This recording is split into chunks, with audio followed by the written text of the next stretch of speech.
بسم اللہ الرحمن الرحیم۔ السلام علیکم ورحمۃ اللہ وبرکاتہ۔ میں آج آپ کو بتاؤں گا کہ کوئی بڑا فکری کام وہی شخص کر پاتا ہے جو اپنے سارے جسم کا خون اپنے دماغ میں سمیٹ دے اور وہ پھر اپنی زندگی کے اندر بہت سی چیزیں حاصل کر سکتا ہے۔ تو ایسے ہی میں ایک شخص کا حال بتاؤں گا کہ آگے جانے سے پہلے میرے اس چینل کو سبسکرائب کریں، لائک کریں۔ پروفیسر پال ڈیراک 1902 میں پیدا ہوئے۔ اکتوبر 1984 میں انہوں نے 82 سال کی عمر میں فلوریڈا میں وفات پائی۔ وہ جدید دور میں نیوٹن اور آئنسٹائن کے بعد سب سے زیادہ ممتاز سائنسدان سمجھے جاتے ہیں۔ ان کو نوبل انعام اور دوسرے بہت سے اعزازات حاصل ہوئے۔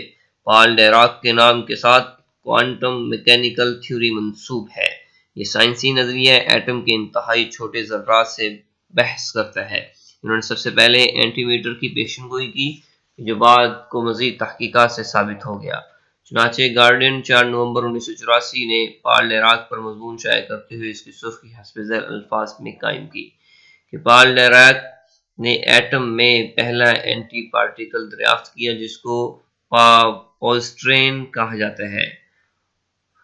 اس دریافت نے نیوکلیئر فزکس میں ایک انقلاب برپا کیا۔ لوگ پال ڈیراک سے پوچھتے ہیں کہ آپ نے اس کے تحت ایٹم مادہ کی نوعیت کے بارے میں اپنا چمکا دینے والا نظریہ کیسے دریافت کیا؟ تو وہ بتاتے ہیں کہ وہ اپنے مطالعہ کے کمرے میں اس طرح فرش پر لیٹ جاتے تھے، ان کا پاؤں اوپر رہتا تاکہ خون ان کے دماغ کی طرف دوڑے۔ بظاہر یہ ایک لطیفہ ہے مگر حقیقت یہ ہے کہ کوئی بڑا فکری کام وہی شخص کر پاتا ہے جو اپنے سارے جسم کا خون اپنے دماغ میں سمیٹ دے۔ بیشتر لوگوں کا حال یہ ہوتا ہے کہ وہ اپنی قوت کو تقسیم کر دیتے ہیں، وہ اپنے آپ کو ایک مرکز پر یکسو نہیں کرتے، اس لیے وہ ادھوری زندگی گزار کر اس دنیا سے چلے جاتے ہیں۔ ہر کام آدمی سے اس کی پوری قوت مانگتا ہے۔